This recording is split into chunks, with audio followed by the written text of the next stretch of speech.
Muito antes da chegada dos portugueses, as terras costeiras onde hoje está o Rio de Janeiro eram ocupadas pelos povos tupi.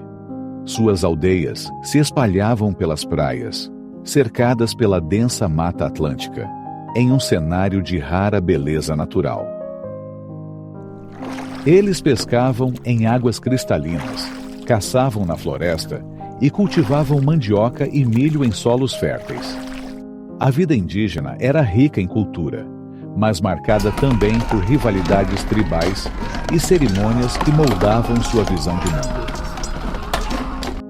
A migração dos povos indígenas para as Américas ocorreu através de um processo que envolveu várias ondas migratórias, com a principal rota sendo a ponte terrestre temporária de Beríngia, que ligava a Ásia à América durante a última era glacial.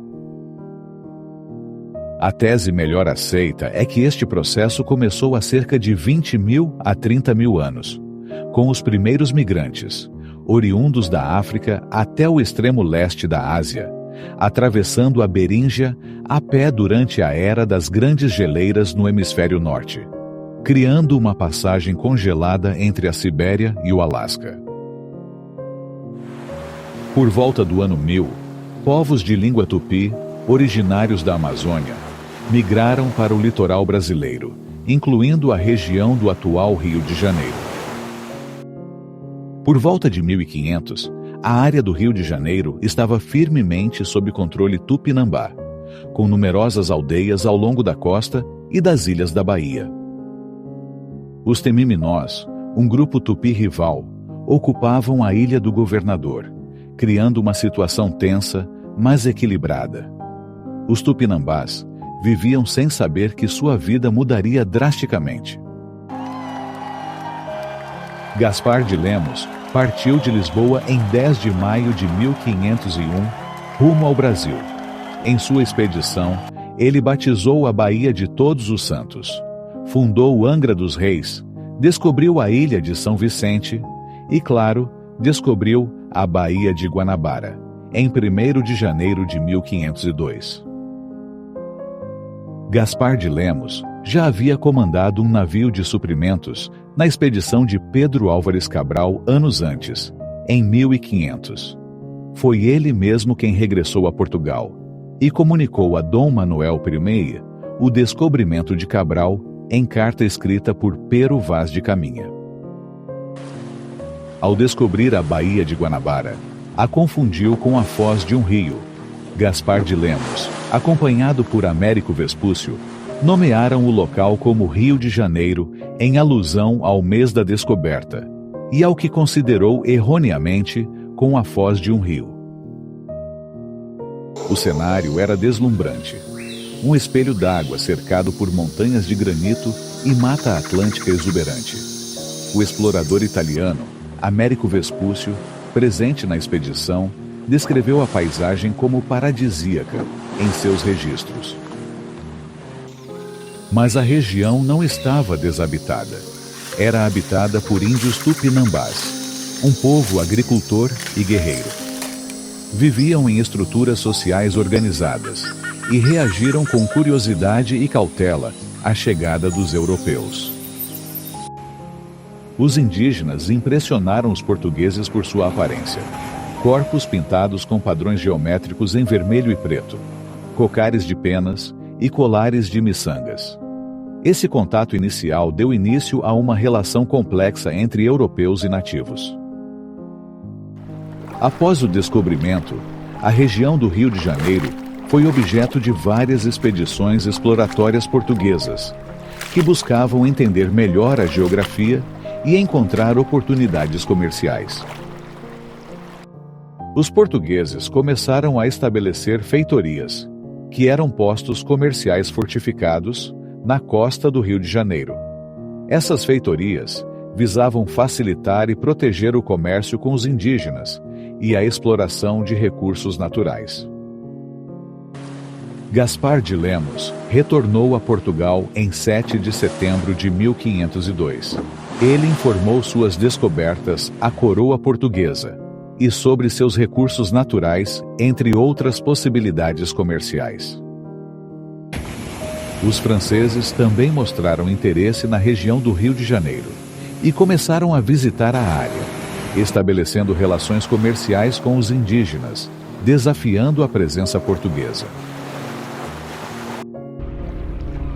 Em 1511, o navio Bretois partiu de Cabo Frio rumo a Portugal, carregado com pau-brasil, indígenas, papagaios e macacos, refletindo a intensificação do comércio colonial português, explorando os recursos naturais e a captura de indígenas para trabalho ou exibição na Europa.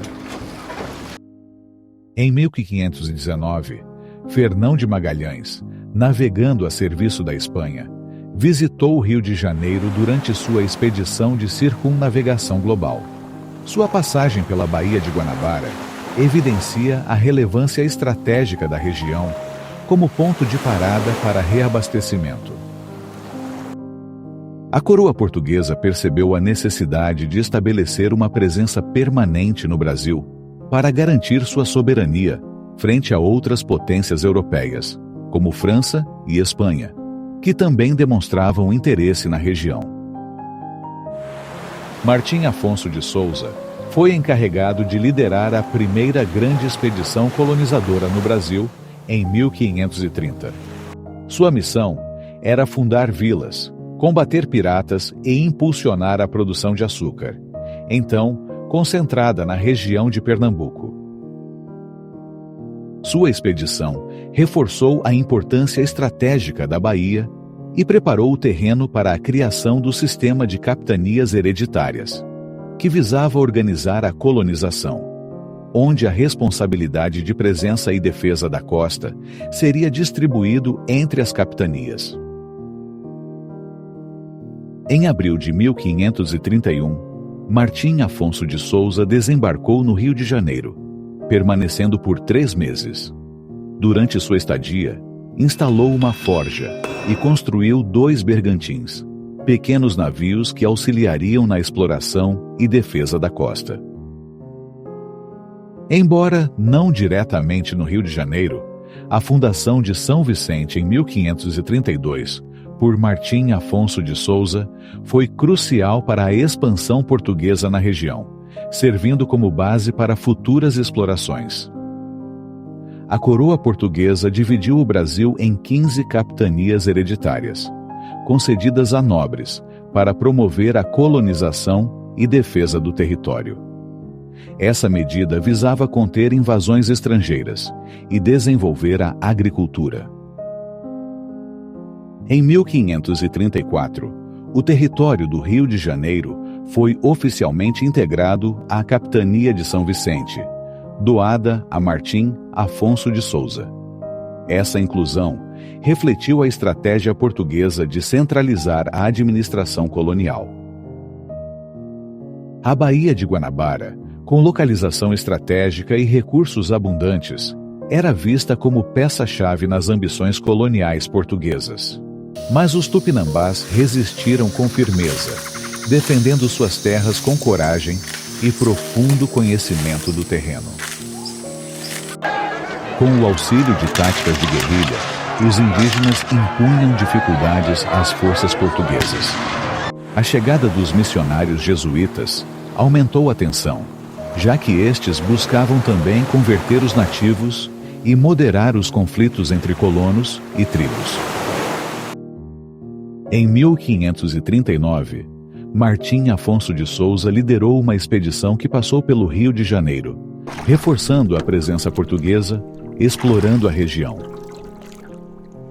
Em 1548, Portugal instituiu o governo geral no Brasil para centralizar a administração das capitanias, que enfrentavam dificuldades. Tomé de Souza foi nomeado o primeiro governador, chegando a Salvador em 1549. Longe da linha de frente, a coroa portuguesa declarou Salvador como capital do Brasil, em 29 de março de 1549. A mudança foi estratégica, aliviando temporariamente a pressão sobre o Rio de Janeiro, embora o conflito na Baía de Guanabara continuasse. Enquanto isso, colonos portugueses reconstruíam suas vilas. Os tupinambás recuavam para o interior da mata, mas sua resistência permanecia viva. A baía resplandecia ao sol, mas ocultava uma tensão constante sob sua beleza. Por volta de 1550, os franceses começaram a desafiar a presença portuguesa. Comerciantes e exploradores da França, atraídos pelas riquezas do Novo Mundo, passaram a estabelecer bases ao longo da costa brasileira. Também em 1550, a chegada de navios franceses à Baía de Guanabara iniciou um novo capítulo de conflito. Os tupinambás, cansados da opressão portuguesa, aliaram-se aos franceses, esperando acesso a armas e proteção para resistir aos colonizadores. Em 1552, Tomé de Souza, governador-geral, sugeriu ao rei a construção de um assentamento na Baía de Guanabara, destacando sua posição estratégica. Ele observou que a baía era desabitada, mas atraía franceses. Em 1554, Nicolas Durand de Villegagnon visitou secretamente Cabo Frio, onde normalmente faziam escambo com os indígenas. Ali se informou sobre os hábitos e informações sobre os portugueses. Ao retornar à França e expor tudo ao soberano, convenceu a coroa a criar um assentamento permanente no Brasil, denominada França Antártica. A França não aceitava e não reconhecia o Tratado de Tordesilhas. Os franceses, por sua vez, prometeram respeito mútuo e comércio justo em 1555, apresentando-se como aliados e não como conquistadores. A aliança firmada entre indígenas e franceses lançaria as bases para anos de rivalidade sangrenta com os portugueses. Foi criada uma língua geral com base no tupi e que permitia melhor comunicação entre os franceses e tupinambás para fazerem escambo e alianças, principalmente com trocas por pau-brasil. Entre 1554 e 1567, foi criada a Confederação dos Tamoios, que reuniu diversos caciques contra a opressão da colonização portuguesa e catequização dos jesuítas. Diversas tribos se uniram, culminando para um desfecho sangrento na Guerra dos Tamoios. Em 1555, o francês Nicolas Durand de Villegagnon liderou então uma expedição ousada para estabelecer uma colônia na Bahia. Ali, fundou a França Antártica numa pequena ilha, onde construiu o Forte Coligny com seus homens. O objetivo da colônia era servir de refúgio para os huguenotes perseguidos na Europa e criar uma base estratégica no Atlântico Sul. A presença francesa gerou reação imediata da coroa portuguesa, que preparou uma contraofensiva militar. Mendes Sá resolveu pôr um fim à presença francesa. Navios de guerra portugueses chegaram à Baía de Guanabara com a missão clara de retomar o controle da região. As tensões aumentaram rapidamente, preparando o cenário para uma série de embates decisivos pela supremacia na costa. Os tupinambás, agora aliados dos franceses, organizaram ataques coordenados contra os assentamentos portugueses. Armados e instruídos por conselheiros europeus, os guerreiros indígenas atacavam ao amanhecer, lançando flechas e incendiando aldeias. O conflito se intensificou. Portugueses reagiram com força brutal, marchando pela selva e destruindo aldeias aliadas aos franceses. A fumaça dos ataques deixava um rastro de destruição que marcaria profundamente a terra e seu povo. Em 1560, o governador-geral Mendes Sá liderou um ataque contra o Forte Coligny. Villegagnon não estava mais no Brasil, deixando a defesa com seu sobrinho Bois-le-Comte. Mendes Sá Então destruiu a fortificação francesa em um ataque fulminante. Apesar da destruição do forte, os portugueses não conseguiram eliminar completamente os franceses, deixando o conflito inconcluso. Muitos fugiram para o continente e se abrigaram com os índios tamoios.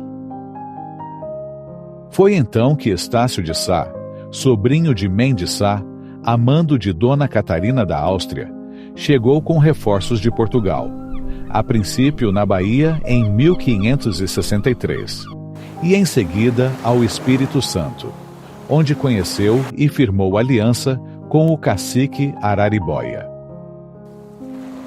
Araribóia e muitos temiminóis haviam sido evacuados pelos portugueses de navios para o Espírito Santo como forma de protegê-los contra os tamoios.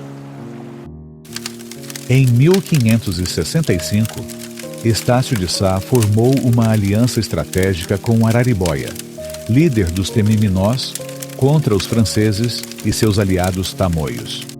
Essa parceria foi crucial para o sucesso português, pois os temiminós forneceram apoio militar e conhecimento local, fortalecendo a posição colonial. Com a destruição do forte francês, muitos fugiram e formaram uma aliança com os tamoios, para formar uma coalizão. Muitos soldados e colonos calvinistas estavam descontentes com a forma severa e rígida de Villegagnon. Em curso, havia um plano de assassinato contra Villegagnon. Antes que a França enviasse reforço para recuperar a colônia perdida, planos foram traçados para uma ofensiva decisiva contra os franceses e seus aliados tamoios, que somavam 70.000 guerreiros.